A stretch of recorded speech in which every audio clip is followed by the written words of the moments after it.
Hey, you're here for Richard Byrne Presents Keith Westman. Some of you may know Keith, but you probably know his product or the product that he works on, Otus, a learning management system. Keith has also been a teacher. He's a former principal. He's a dad. He's a husband.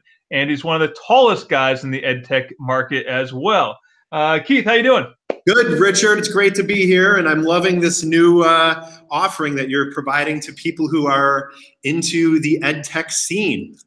Thanks. Yeah, it's a new thing for me. I've podcasted in the past as a classroom project or helping other people get a podcast going. This is actually my first time really doing a podcast that's not one of those things. So I gave a little bit of intro to you. You have a kind of an interesting background or unique background for someone who has the title of CEO of an ed tech startup. You have a unique background. You were a teacher, you were a principal. Yeah. How do you get there? I mean, the transition from teacher to principal is pretty standard. For sure. You know, that's pretty linear. That makes sense. Yep. How do you go from principal to CEO of a startup? Yeah, well, so that's a good question. And just because I want to make sure that I give my colleagues the correct support, my title is COO. Oh, COO. I'm sorry. But that's all good. I do run the day-to-day operations of Otus, but that's so that's very CEO-y in that role. But I never like to take credit for things that are not completely mine. Although I appreciate the compliments. Maybe one day I'll get up there. That's a great question. And actually, what's interesting, Richard, is when we look at website traffic on who's coming to the Otus website, first of all, you send tons of traffic. So that is amazing, because in what I've shared with you in the past is that I think that especially like I feel like Twitter is shifting into this thing where it's showcasing so much positive stuff, which is awesome. Like, we want to showcase great things that we're doing. But my fear is always, is that masking some stuff that may be happening that maybe doesn't get discussed or get talked about in school districts, where you have folks who are very loudly on Twitter saying XYZ is amazing, is amazing, is amazing. My question is always, if you talk to someone, random teacher in the second grade hallway on a random Tuesday afternoon, what are they going to say about what's going on? And so what I like about you is that you tend to always keep it real about not only what are the great trends in ed tech, but also what are some things that every teacher can do to make to make their job not easy, because technology never does that, and teaching is a tough job, but at least practical tips, which is, hence the name. But what I was going to say is one of the key words that draws people to our website is, how do teachers go from working in a school to working for an ed tech company? Because what happened is, there's some article at some point when Otus was founded that talked about our two of our co-founders, Chris Hull and Pete Helfers, and how they work in a school and then shifted to like the ed tech thing. Now Chris and Pete still work in schools, which is awesome, and it gives us a great way to really hear how Otus is used without having to do user or focus groups. But personally, here's my path. Classroom teacher, so taught third grade, loved it. Embarrassingly, I was helping prepare for a school board meeting, and I was taking RCA cables and plugging them into a VCR. And our superintendent, and this is 2002 maybe, and the superintendent said, "Whoa, Keith, you really know technology." And I said, no, I know how to connect a VCR. That started this whole thing where she's like, you know what, this was early in the technology days. Would you be interested in leaving the classroom and being an instructional technology coordinator? So I made that leap. And basically I had 3 projects. I had implementing PowerSchool as an SIS, implementing NWEA as like a district-wide assessment platform, and then doing some professional development for how technology can be used in the classroom. But Richard, like back, as you remember, back in like that year, it was like digital cameras, and it was making videos, and it wasn't, there's no software really. It was, you know, we had like one laptop cart, but it was more like the hardware, how to use the hardware. Right. But anyway, so I did that for 1 year. In the a middle school principalship job opened up, and so I applied for it and I got it. In my 3rd year of being a principal, my friend, so I was a tuba player growing up in the band. Me too. You played tuba? Yeah. No I way. didn't know that. So I considered majoring in music as a tuba player. You're kidding me. Yeah, and then I realized that there are very few job prospects for a professional tuba player. Yes. So I got a degree in history, which was almost as difficult to find a job in as tuba playing. Exactly. So wait, what kind of music are you? Did you ever get into drum corps, like DCI? Yeah. Yep. So I'm obsessed with that stuff. Yeah. Yeah. So I played tuba in the band, and then in college, in marching band, and all that stuff. Yeah. So yeah, no.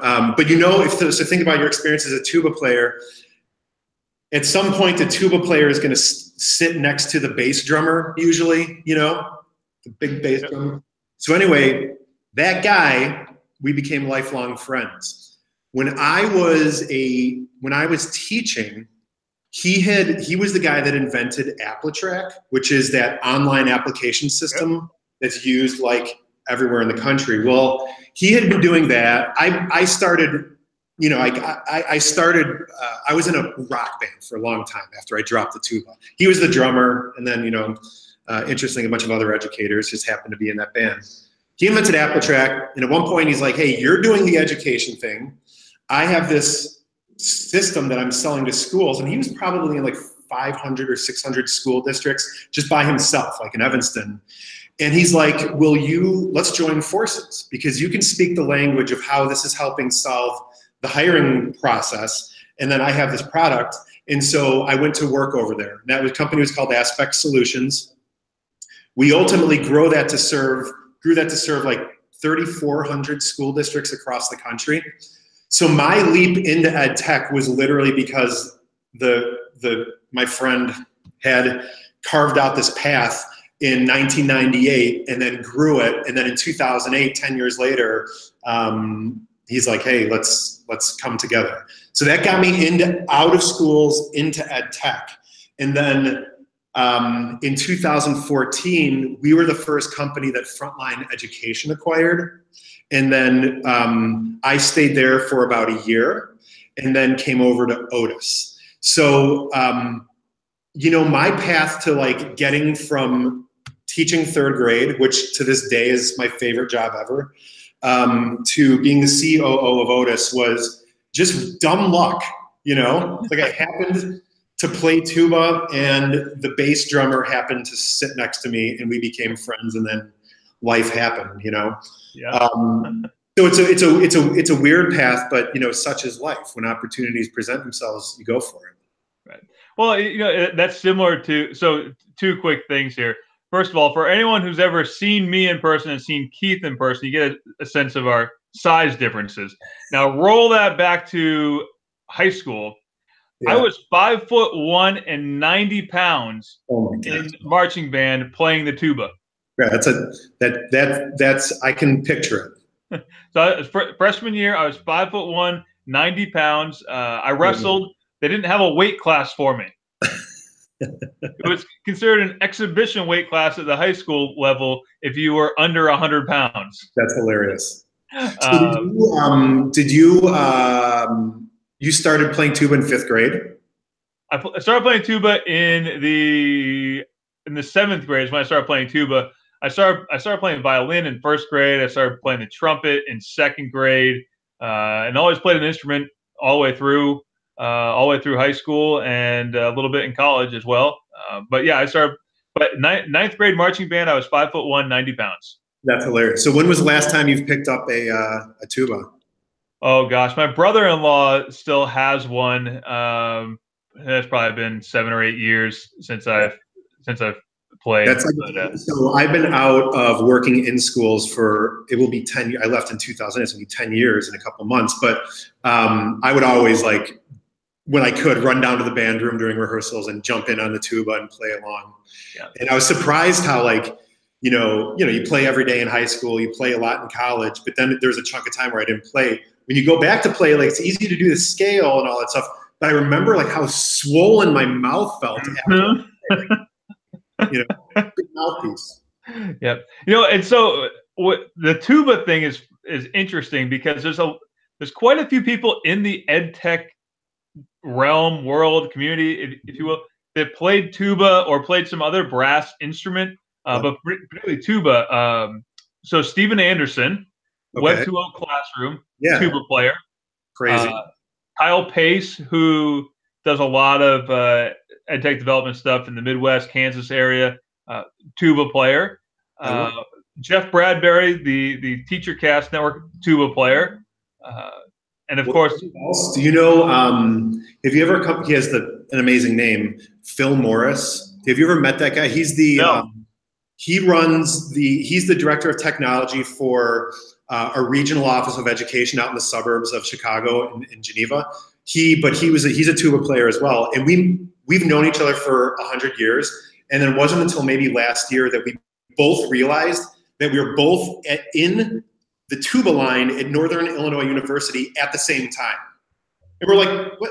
Oh, Phil, like, oh, it's like we just didn't even make that. It was weird, but yeah. So that's another ed tech tuba connection. That's hilarious. Yeah, and of course, so Gary Steger was a trumpet player, and still is a big jazz guy. And he was actually involved in a Grammy Award-winning jazz album. I don't quote me on if it was a jazz album, but on his resume, there's a Grammy connection with a Grammy. Yep.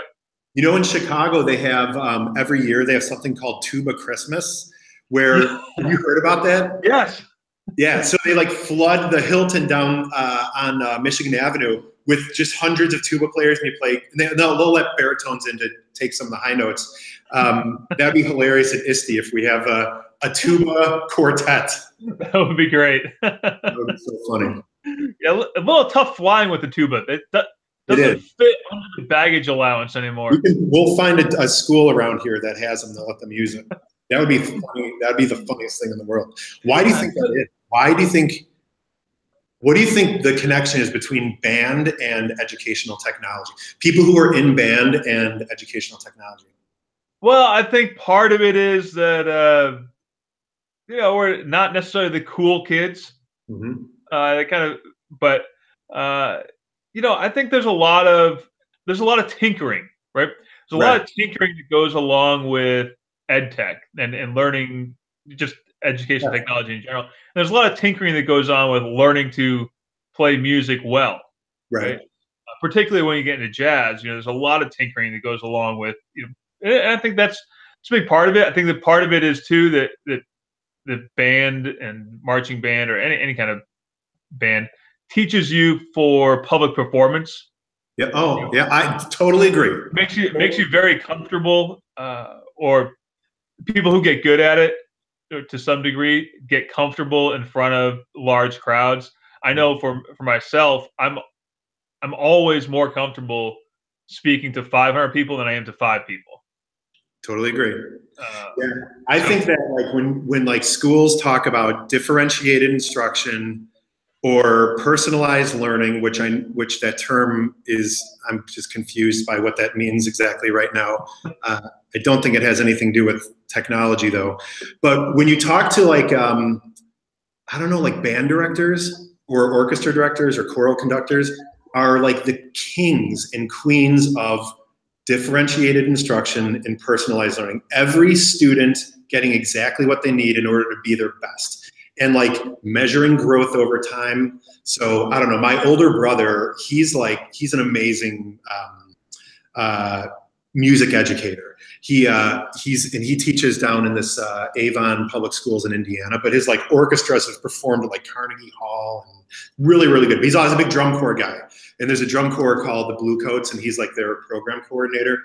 Anyway, when I talk to him, or Lisa, when my wife Lisa talks to him about differentiation, he's always like, isn't that just called like what you're supposed to do when you're a teacher? You know? But it comes just so naturally to them. But to your point, I totally agree. It's like you can tell when like when I go to an open house, that you'll have these in a few years, and you can tell when the principal or whoever is like a former band geek, because they like walk around like they own the stage, because they've been doing it for 20 plus years, and it's just like, talking to 500 people is different than talking to kids in the classroom. And that's what they do. And they're great ambassadors to the community. I mean, the band can be such a great way to engage the community.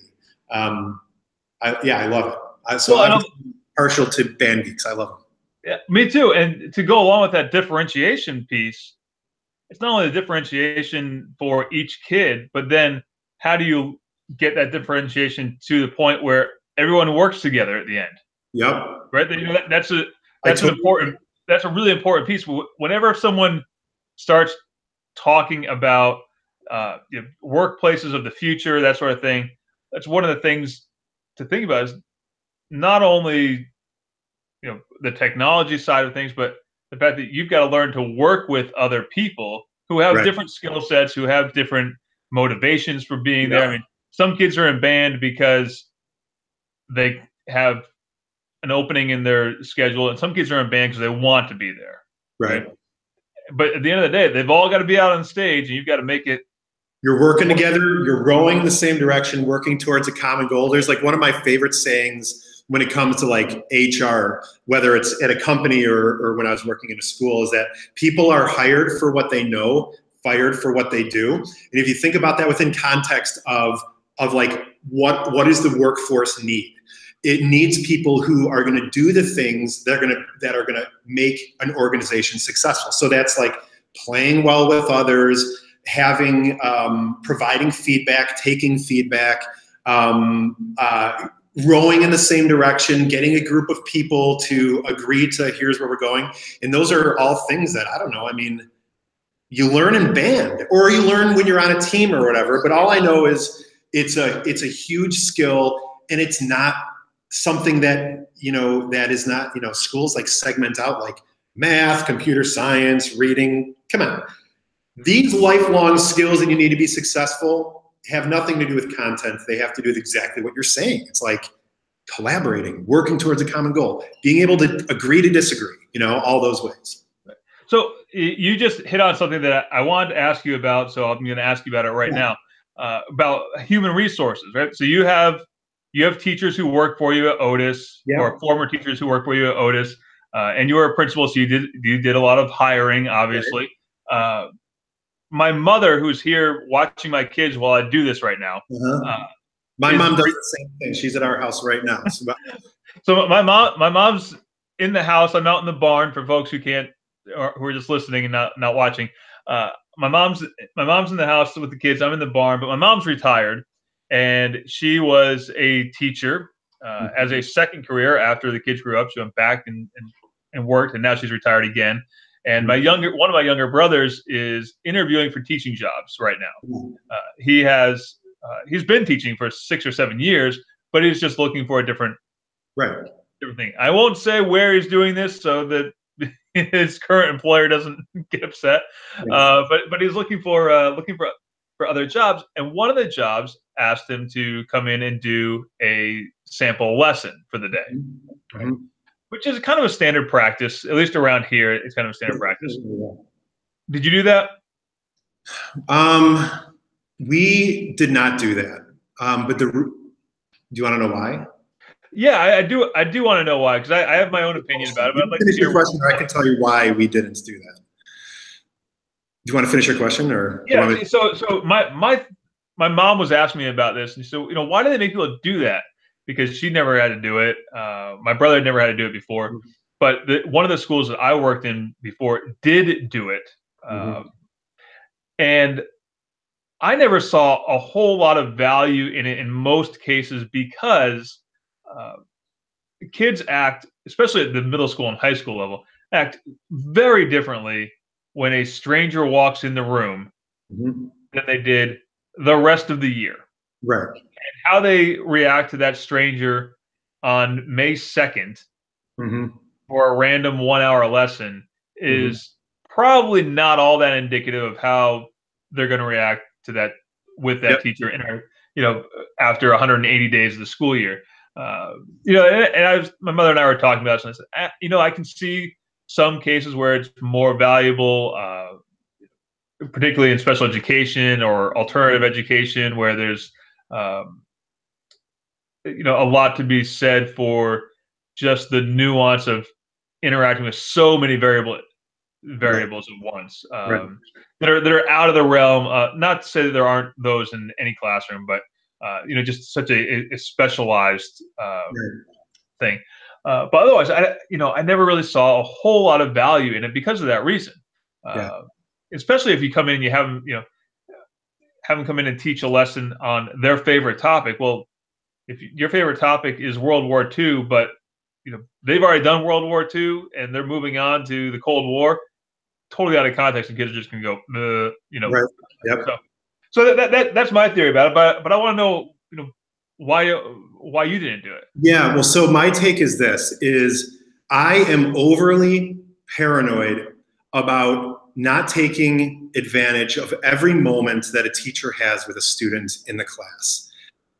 We are not, it's not about us as educators in schools, it's about the kids. And so for me, I did not want to take 45 minutes out of a teacher's day and a student's day for me to see how someone was going to perform under a completely false setting. As you said, the kids are not going to act the same. The teacher's not going to act the same. And to what end? That time is too precious. And now if I'm going to have 3 people come in, now I'm experimenting. And if I'm not using the same classes, then, and it's not the same content, it's like the Grammy Award, which I always think is so weird when someone wins for like best rock song, but they're different songs. Like, so what, maybe have Pearl Jam, Nirvana, Soundgarden record the same song, then we can vote about who did it best. But it's a little weird to have like different people doing different songs. So that's why I didn't do it. I get why it is done, but I think why the intention to have it done is so that you can see if the person can handle the classroom, how they act when things go south, or when things go in a different direction and all that stuff. But for me, I felt it was just, I didn't want to, teachers have enough to do, and I don't, and kids are there to learn, and I just felt like that's their time.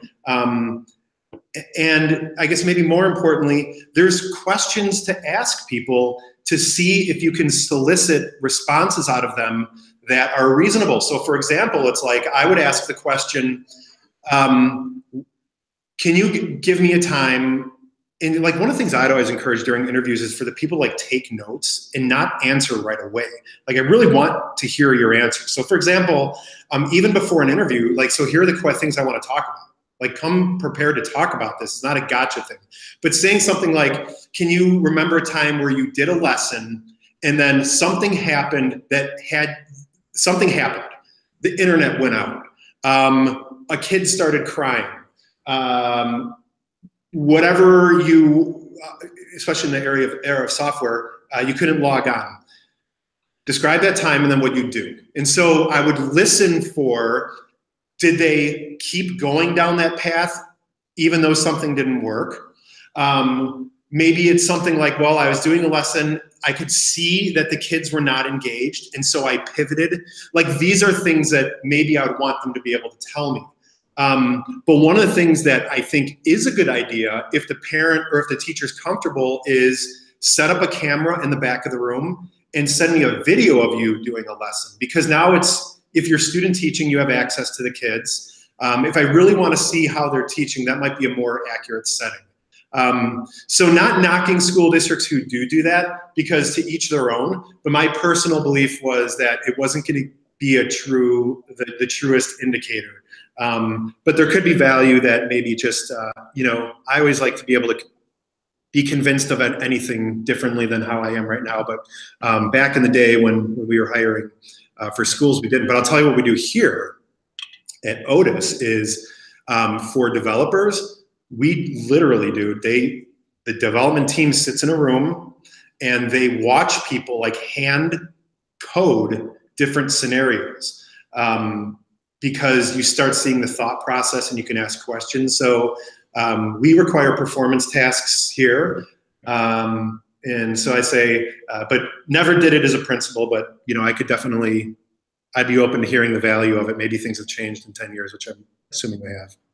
Yeah, well, I think in coding or, in the tech world, that's pretty common to ask someone to do that.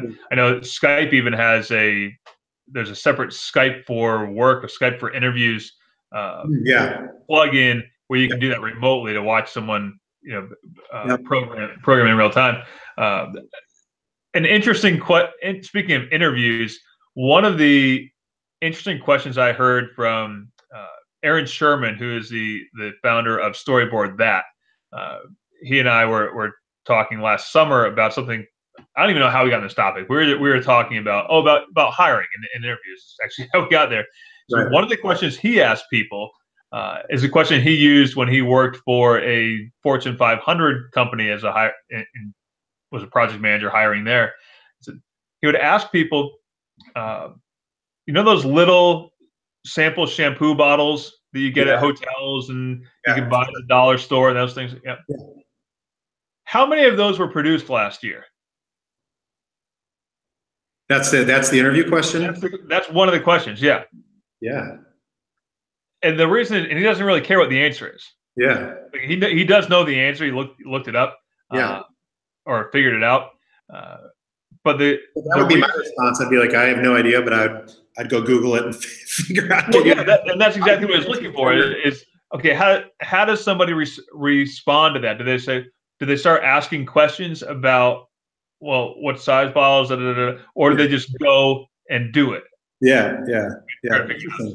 Also, that's kind of an interesting question. The question that how like new teachers or even I think any new anything or people who are looking for a job, you're always given that awkward time at the end of an interview to say like, and do you have any questions for us? And then you're supposed to like ask questions, but not talk about salary, not talk about any benefits.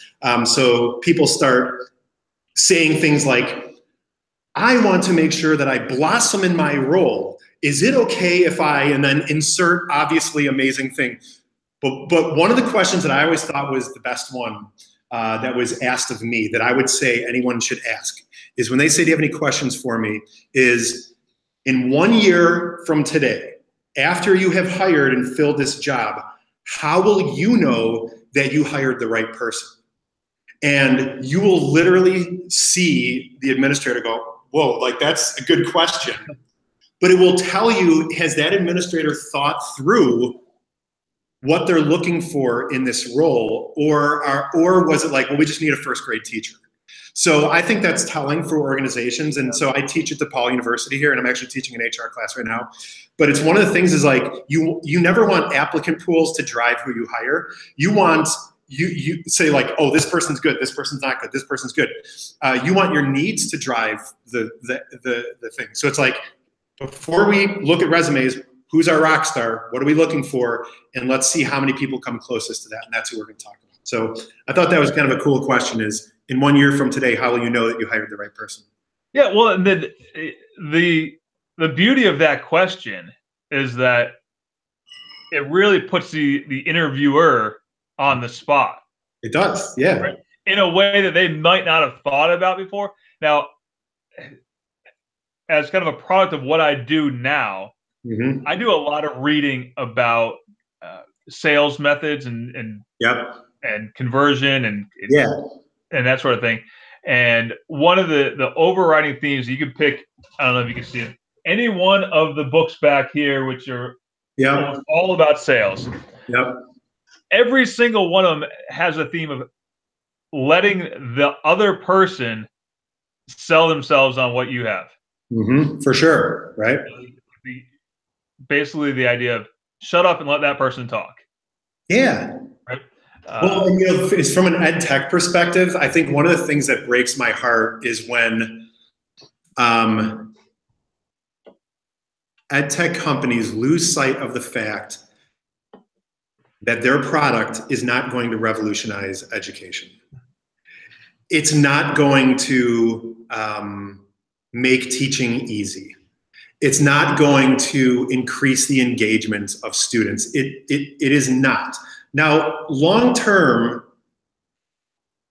when I get an alert on my phone and it's my daughter explaining something on Seesaw, I love it. Like, I love it as a dad.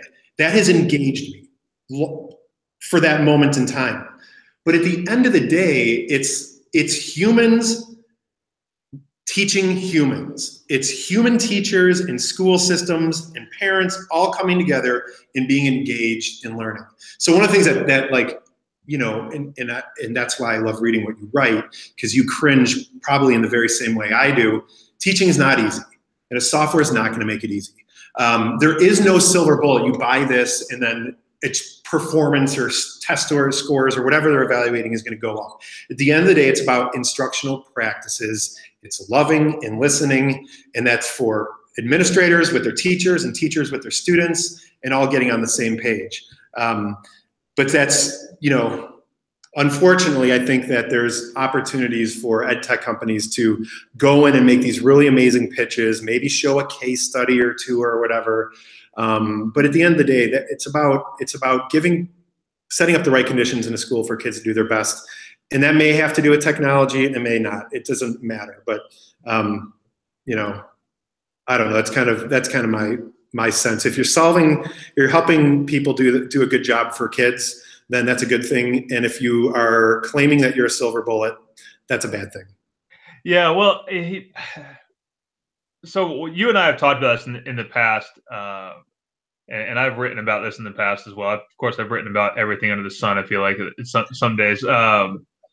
But there's an STIS not too far away. It's less than 2 months away now.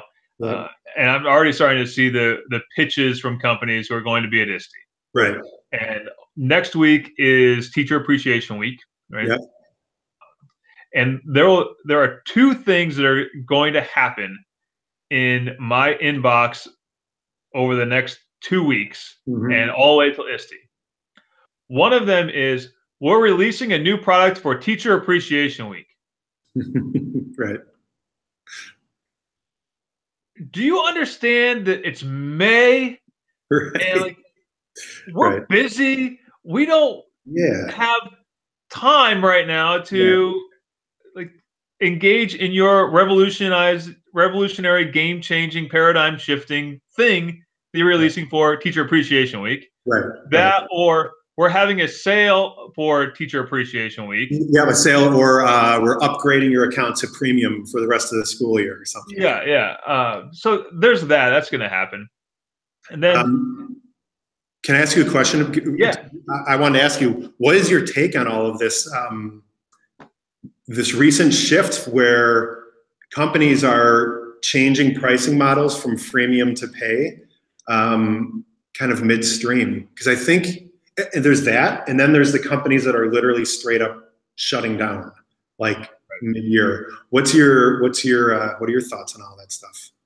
Well, let's before I answer that, I want to point out or disclose that Otus has a freemium model, correct? Yeah. So our model is free for teachers, for students, for families, forever. So any feature that is in Otus is available to teachers. There's nothing a teacher could buy from us. There's nothing a parent could buy from us. There's nothing a student could buy from us. So the way that we work is, if you're a teacher and your district doesn't have Otus, you can still have full value, just like a district that was paying for it. So that's kind of our mindset. Nothing a teacher could ever buy from us, nothing a parent could buy, nothing a kid could buy, and you have every feature. The way that we make money is when districts are looking at an LMS or looking at a data warehouse or looking at an assessment platform, or are saying, hey, we've got way too many tools, we need to consolidate around a platform, that's when we say, okay, you can pay for this. And part of that payment gives the administrator access to Otus to control certain things, professional development and training and all that stuff. So that's our model. It's not asking teachers to pay, but there is it's free for people who matter most. And then when the district goes to implement. So yeah, I appreciate you giving me the opportunity to share that. And is there some VC backing for Otus as well? No, Okay. Fortunately, yeah, we are not in debt and we are self-funded. So we don't have any venture capital. We are generating revenue and feeling great about it. We're going to be approaching our 100th school district, believe it or not. I'm hoping by STIS we'll make that happen. So that's awesome. Congratulations. Yeah. So to answer your question about the freemium model, so recently there have been a couple of companies that have shifted mid-year or even 2/3 of the year. Right. And I understand why. I get it, and I think anyone who could step back from the emotion of the announcement, right, would understand why they did it as well. I mean, if you can put yourself in the position of someone who's running a business or trying to run a business, and they have and their burn rate is exceeding their income coming in, you have to do something. Either you shut it down, totally or agree. you try to, you make a shift. So I understand why it happens. I think from a public relations standpoint, doing it mid-year is less than ideal, and definitely only notifying people a day before it's happening or after the fact. You sign into your account one day and all of a sudden, oh shoot, XYZ has changed and I have to pay for it now. That is going to rub people the wrong way. So I understand it. And I think, with a freemium, there's a lot of variations to the freemium concept. Right? So Russell Tarr is a teacher in France, and I consider him a friend. He and I have he got me horribly lost in the tube in London one year. That's another story for another time. But anyway, so he runs classtools.net, which is a neat little service, and he has a freemium model wherein you pay to remove advertising. Oh, cool. Right. So you have that freemium of, you can use it for free for as long as you want. I like it. But you have to be willing to put up with, there's going to be a Google AdSense ad at the bottom of the page or in the margin or something like that. Yeah. And I forget what the monthly, I don't think it's monthly, I think it's a yearly subscription. And it's reasonable, whatever the subscription rate is, you can remove that. Right. So that's one freemium model. I like it. Yep. That works for him. Does well with it. Bearing in mind that he's a one-man operation. Right. Then there's a freemium model of, well, you can do X number of activities before you have to pay. Or you can have, I've seen this a lot lately, you can have 25 students in your account, and after that you have to pay for it, or whatever it is. Well, 25 students, in a lot of my classes, didn't cover the whole class. Right. So I've advised other edtech startups and other companies in the past and said, if you think you are going to have to charge, make that clear from the get-go. Right. Make it clear from the jump that you're going to pay for this. Yep. And people are on board with that. It's totally right. I totally agree with what you said. People are okay with bad information if they have it. I mean, you have to give it to them. And I totally agree. I mean, companies have to stay afloat, and people who work at ed tech companies have families and they have to eat and they have to live somewhere, and that requires money. And at the same point, what I guess my ask would be exactly for the transparency that you described, but also I wish there was some way for school systems to step back and say, we're probably paying for, there's like a difference between, oh, we use XYZ and we pay for XYZ. So like some of the times, you know, as a vendor, we will say, hey, do you want to look at our product? And they'll be like, oh no, we use blank. And then if you talk to actual teachers, they're like, well, no, I know we have access to it, but we don't use it. So my question to districts is, when do you step back and say, I know we're paying for this, but does this mean we're using it? Because it's possible that there's going to be money for some of these things that teachers really want to use, but you're not asking them to pay for it. The district is saying, well, let's just reallocate some things that we maybe we're paying for that we don't need so that we can support this teacher who really wants to do X, Y, Z. Well, you know, I like that you've come back to it a couple of times since we started talking, the idea of asking the teacher in the hallway. You know, totally. You walk in, you ask it, yes. because I see this, I experience this myself. I've experienced it for years. And I know other people who do what I do experience it as well. You know, someone in the school or the school district hires me to come in and do a professional development workshop, do a keynote for the beginning of the school year, that sort of thing. And they'll be the person who hired me and maybe 3 or 4 other people who know who I am and know me. Right. 95% of the rest of them, I could have been flipping burgers at Burger King that morning, right? Yep. You know, yep. Could have been anyone in the world. You know, the rule of thumb is you have to be 500 miles from home to be an expert. I love it. I love it. Well, that's the key. It's like there are always pockets of innovation in any organization, but to me, it's like I know what is being celebrated. All I care about is the teacher down the hallway on a random Wednesday morning. How is that teacher doing X, Y, Z?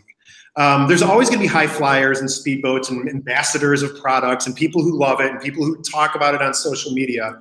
But what is most important to me, and I think based on knowing you for a few years and reading your stuff, what is most important is this something that can be spread throughout the district? Like what I always want to say is STIS awesome. There are some great ideas, learn a lot of new things, but let's keep in mind that most teachers are not at STI. And how can we get them knowing some of this stuff, you know? Yeah.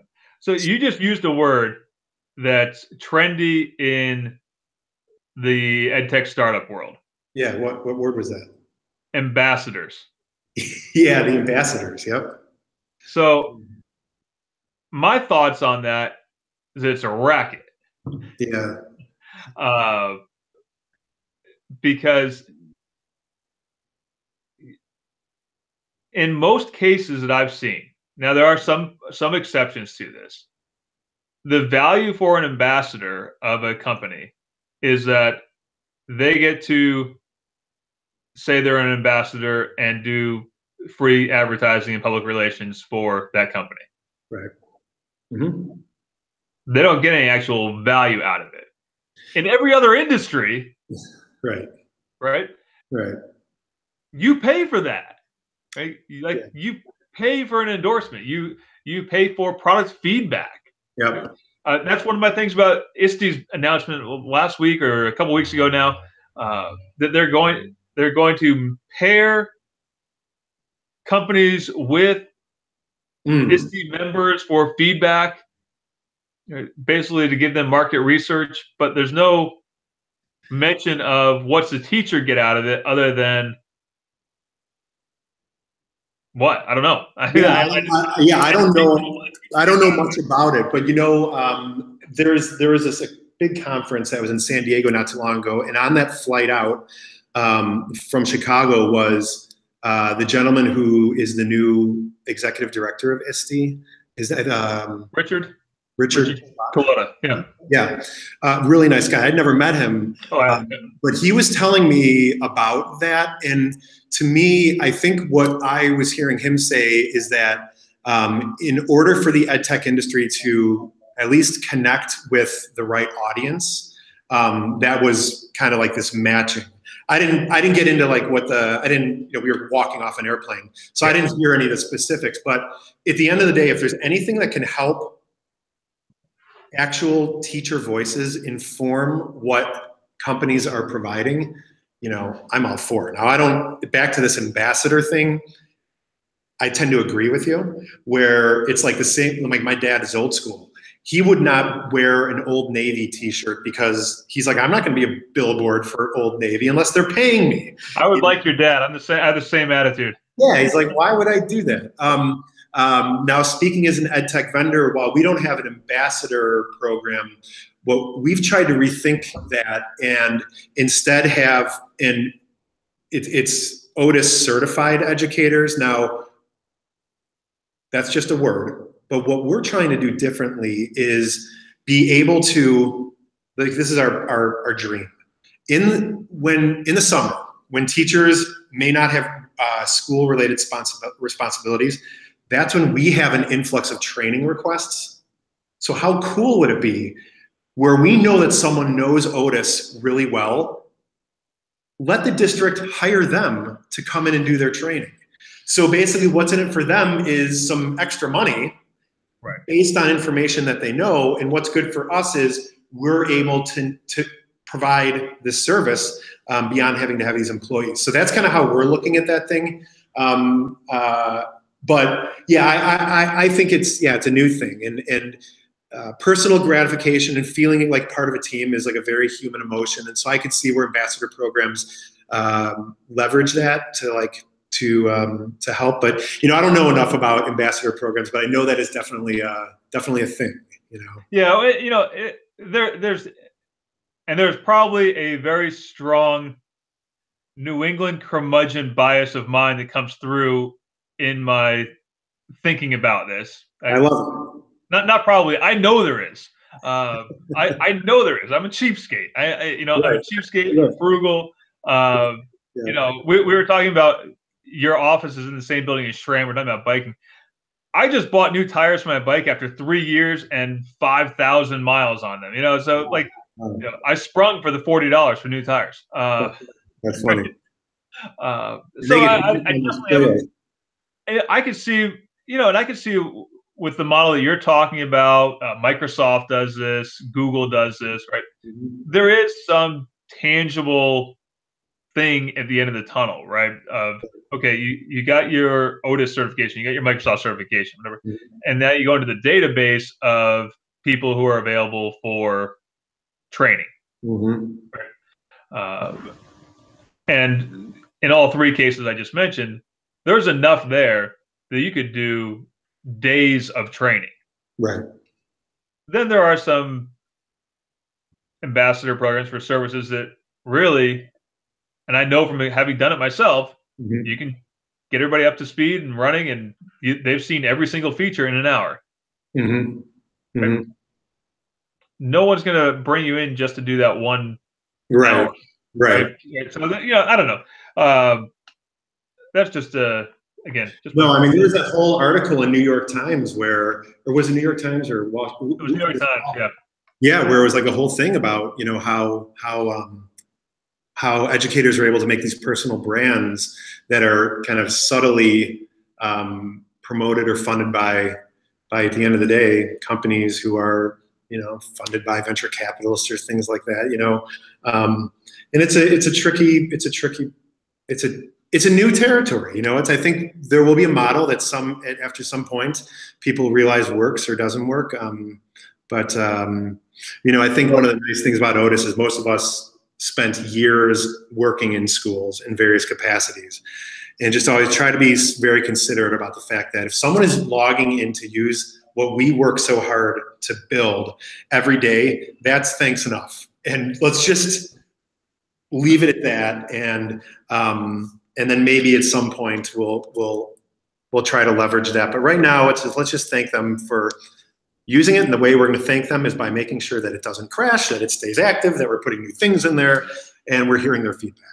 Well, in the interest of full disclosure for anyone listening to this, Otus did hire me to come out to Chicago. Was that 3 years ago? Yeah, 2 years ago. It was 2 years ago. 2016. Yeah, 2 years ago. So that, Otus did hire me to come out there, and there's other companies. So yeah. So my business, what I do is funded by various companies. Yeah, but and I try to make that as blatantly obvious as possible. Right. To the point that I've had some vendors who wanted to work with me, and I said, well, yep, I can write a sponsored blog post for you, or I can do a video promotion for you. But you need to know that I follow the letter of the law when it comes to disclosures to the T, right? To the point of the blog post is going to start that this was sponsored by. Yes. So here's what I thought was great about that. When you came in, there were things that were important to you, like this can be open to anyone who wants to come. It's not just a certain audience. And you did not mention the word Otus. I think at one point at all during that session, it was thought leadership. I'm sure I did. I'm sure I mentioned it at least once. You didn't say, you weren't maybe like this is sponsored by Otus, but you didn't endorse any specific product. It was ideas. And there's a difference between, I think,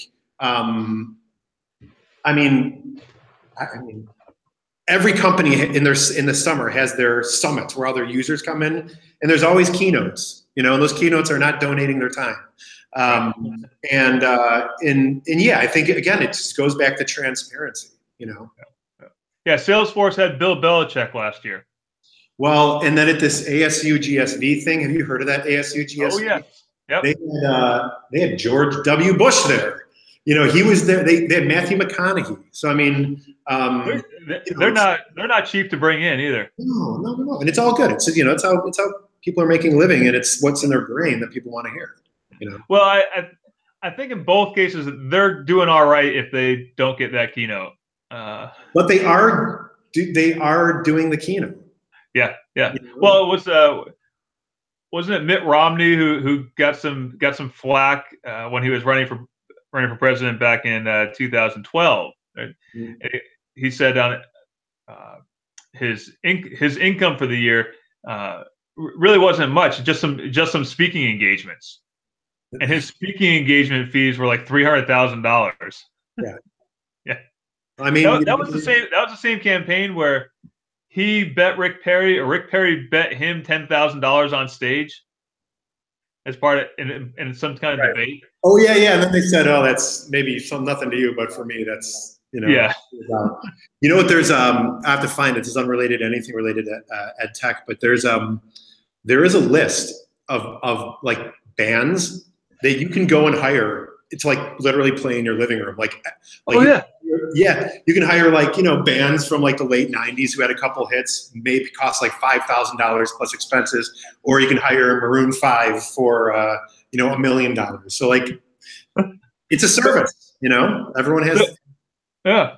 So could I get the Spin Doctors to come play in my backyard for my daughter's second birthday party or something? So this guy that lives near me had Better Than Ezra come and play in his driveway. I don't remember what the cost was, but I don't think it was like Cheap Trick tier, and I don't think it was Maroon 5 tier, but it was whatever you can get those '90s bands for. Right. Wow, that's to do personal parties. Yeah. Now I'm trying to think of who would I want to have. I got to find that. Who would it be? I got to find the list, but who I would have. I would have the Pumpkins come play in my driveway, Smashing Pumpkins. Yeah. They're a favorite band of mine. My ultimate favorite band is the Beach Boys, but I don't think that we can reunite them. But the reason I'm saying is because the drummer and the lead singer, they live like they're, so I have this middle class section between these two very affluent neighborhoods. And Billy Corgan lives on one side, and then Jimmy Chamberlain lives on the other side. So I'm thinking the commute to our driveway would be like 8 minutes for both of them. So we can get half the band there. We just have to work on getting the other people in. So maybe that was a practical choice. Practical choice. They happen to be a favorite. They happen to live around me. That would be cool. Yeah. Otherwise, the Beach Boys, I don't think the Beach Boys are getting the band back together anymore. No, Guns N' Roses would be cool. I'd have them in my driveway. Who would you have in your driveway? Oh, in my driveway, I picked the Spin Doctors purely out of the humor of it, but then as I thought about it, they'd be a cool band. Getting back to band class, middle school band. My middle school band teacher let us pick whatever music we wanted to play. Yeah. As we were getting our instruments together and whatever. And this girl in 7th grade that I had the biggest crush on played the Spin Doctors every time she had control of the CD player. So yes. So that's probably why I picked that. That'd be a good band. That'd be a good band. Happy ending to the story. We dated for a little while in 12th grade. So well, and took the prom. Ended up taking her to the prom 5 years later. So it worked out. Spin Doctors bring people together. But on a serious note, yeah, the Smashing Pumpkins would be a good choice. If I had the money for it, Tower of Power. Oh yeah, of course. Yeah. I would love to have, they're not a 90s band, but I'd love to have Tower of Power play in my driveway. I think they played on I think the Tower of Power Horns did I think they played on that album Hoist by Fish. I don't know if you've ever heard that. It's a cool album. I think the Tower of Power Horns are who did it. Those guys just scream. They're amazing. Yeah. I'd also maybe I'd pick. Because it kind of depends on my mood. The other one I might pick, like a nice late August, right before school starts again. Widespread Panic to come and play. Yeah. For just like a good long while. But it's now like IPA drinking, sitting in the backyard, late exactly.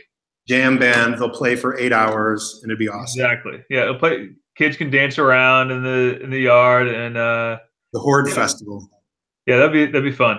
So, that's all right. Well, I told you we would talk about whatever you're passionate about, and I think we found it.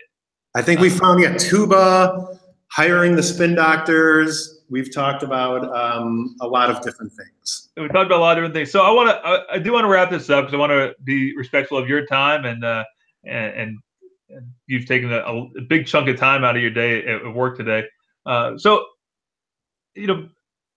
as we approach summer, yeah. My last question for you. So we approach summer, we're approaching ISTE, where the 17,000, 18,000 educators will descend on Chicago for a few days. Mm-hmm. For the person who's going to ISTE this year in Chicago mm-hmm. and wants to, kind of get the most bang for the buck for their school when they go home, right? Yeah.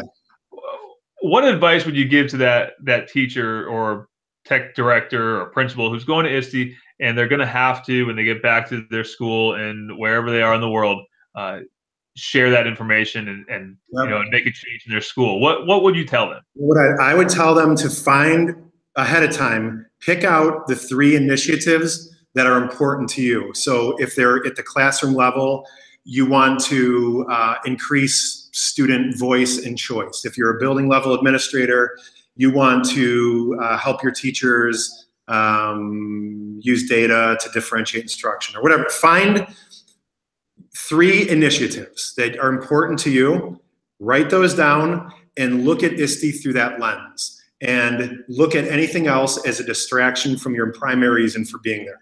Now, of course, have fun, go to vendor-sponsored events and have food and drinks and enjoy yourself and network.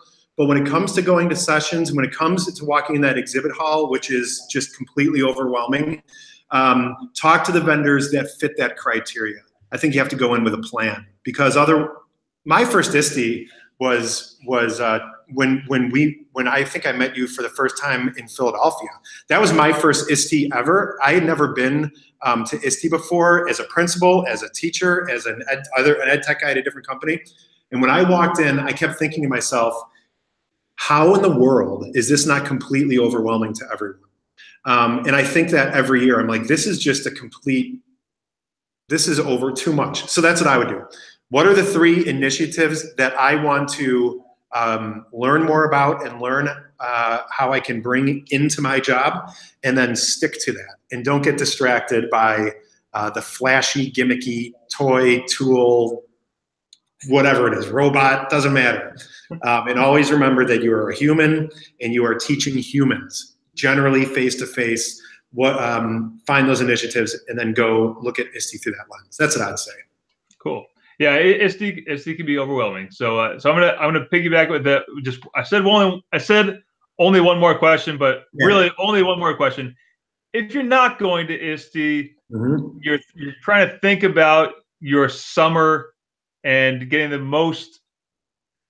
I don't want to say bang for your buck out of your summer, but you think about your summer. You're the principal, the tech director, maybe the lead on technology, but you're not going to ISTE. Right. Would you use that same plan heading into your summer for the next school year of identifying your initiatives and? Yeah. I mean, I would throw that. I'd probably throttle even that 3 initiatives. Like, what's your 1 initiative? Like, let's walk before we run. But yeah, I think summer is a time to recharge because it's like take the deep breath, build in some time to reflect on what went well in the year and other things that you might want to bring in, and then. I don't know if I wasn't going to ISTE. I don't know. Like, again, the Twitter thing is new to me. That was new to me when I came to Otus. There's so much to be learned through the use of social media and the sharing of ideas that way. So if I wasn't going, I would have my initiative, and then I would follow people on Twitter that think like I think. And I know you disclosed that we had hired you, Richard, to come here and do a keynote for some folks in Chicago. But we didn't do that because of any other reason other than as educators, we thought that what you were saying was helpful. So that's, I guess, would be my thing is if you can't go, you can still network, which is something different than when I was teaching. When, if I sound like an old man, is leverage social media to get ideas and then reach out to people. I mean, someone hits you up on instant messenger or on the messenger, you'll get back to them. Like, people like sharing ideas and like helping. So that's probably what I would do is just use the resources, the networking resources that are available to help support these initiatives, but always stay focused on I'm human, the kids are human, and technology may not be the right tool right now. It might just be me inviting them in for lunch during recess. That might be the right tool at the time. So there's got to be a meme there. That's got to be a meme. Yeah, I'm human. The kids are human, and we're gonna learn. We're gonna learn. Yeah, it's love and listen, man. That has nothing to do with technology. Exactly. Well, thanks so much, Keith, for your time. Thank you. I'm going to encourage folks if they don't follow you on Twitter to follow you on Twitter. Hit you up on the Otus website or if you're going to be at ISTE, make sure you stop by and see Keith and Chris and the whole crew. They'll be the tall ones. Chris is 6'7", I'm 6'6", so yeah, we'll be there. But Richard, thank you for this forum and thank you for asking us to be involved and just keep up doing the good work. As I said, I literally learned the most helpful tips that have nothing to do just with my life in general from your Twitter update. So thank you for all that. Thanks so much, and we'll see you. I'll see you before too long. Yeah, dude. We'll see you in a few weeks in our beautiful city. We'll make sure that it's ready, nice and warm for you when you get here. Yeah, keep the sunshine turned on, please. Yes, sir, dude. We will do it. All right. Thanks so much. Thanks, man. Bye, everyone. Thanks. Bye-bye.